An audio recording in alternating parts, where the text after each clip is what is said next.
Hello and welcome to the first episode of a new series of film review podcasts that I'm doing. I will be reviewing short films and feature films, some independent, some mainstream, of all different genres, going right the way back to the early days of silent cinema and coming as close up to today's date as I possibly can. But all of these films are films that will be available for you to watch somewhere, somehow. So without further ado, here's the first episode.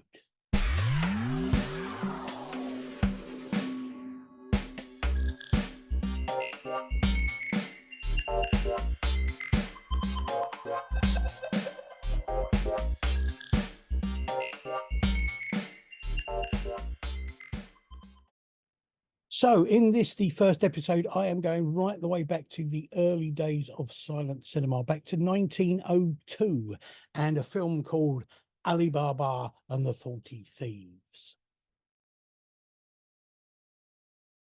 This is a French silent film, and it's directed by Ferdinand Zecker.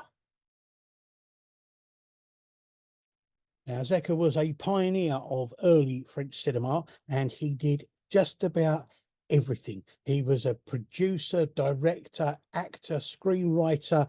He did all sorts of things. He worked mainly for the Pathé Company.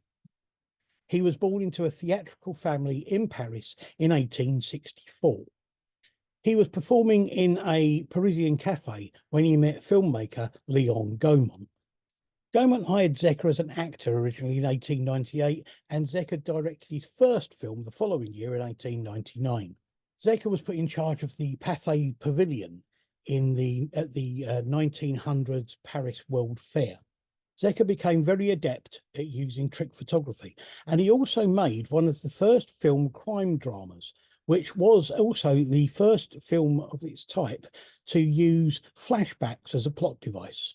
Between 1900 and 1907, Zecker directed hundreds of Pathé films, as well as acting in and writing some of them. After a brief spell working in the United States for Pathé, Zecker returned to France, and there he made his last film in 1919. Zecker died in 1947 at the age of 83. Now, this film is, of course, based on the folk tale of Ali Baba and the 40 Thieves, which was taken from the book 1001 Nights. This is actually the first telling of this story in film form. Despite its running time of only 9 minutes, there is a lot in this film. It's split into 7 different chapters, each with their own title card. The first scene, Open Sesame, tells of Ali Baba in a forest gathering wood when he hears a gang of criminals. He hides and he sees them entering a cave where they keep their treasure. The second scene, The Thieves' Treasure, is where we see Ali Baba entering the cave and taking some of the treasure for himself. In the third scene, which at last, we see Ali Baba taking the treasure back home to his wife. His brother arrives and Ali Baba tells him about the cave and how to get into it. In the fourth scene, Ali Baba's brother Kasim goes into the cave, but the thieves return. He hides, but while they are celebrating their latest crime, they discover him and they behead him, but not before he has told them about Ali Baba taking some of their treasure. In the fifth scene, 40 jars of oil are delivered to Ali Baba and his wife at a new mansion they have bought. Ali Baba thanks the oil merchant and invites him to stay for dinner. But a maid discovers that the thieves are hiding in the oil jars, and she pours boiling oil into the jars where they are hiding. In the sixth scene, Ali Baba, his wife, and the oil merchant are watching a group of dancing girls in the main hall of Ali Baba's mansion. A maid rushes in, tells him about the thieves, and exposes the oil merchant as the chief of the thieves, and she stabs him in the heart. In the final scene, the triumph of Ali Baba apotheosis, Ali Baba and his wife posed with some pretty girls in front of a decorated backdrop. Now, the film doesn't follow the exact plot of the original tale, except in the fifth scene where the jars of oil are delivered to Ali Baba.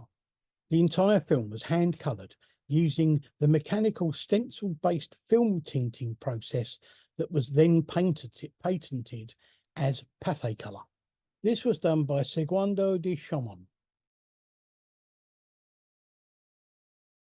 There is no cast list for this. The only cast that are really identified are the dancing girls that are in some of the scenes. The film was widely released in France, Germany, Brazil, Mexico, the USA, and Colombia. Obviously, as with a lot of films from this era, the print has suffered somewhat quality-wise over time, but the colorization is still bright and vibrant and really good.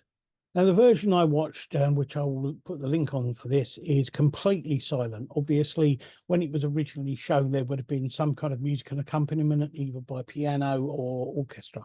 This is an interesting film from many aspects. I mean, the fact that it's coloured and each frame was coloured by hand is quite incredible and very interesting to see how well it was done. It also shows just how much you can tell in such a short space of time. I personally found it interesting and engaging, and I would honestly recommend this to anybody who's interested in the early days of filmmaking and anyone who's interested in seeing what you can do in a short space of time with a basic film. Thank you very much for watching. I will be back again soon. My name's Big Andy. Goodbye.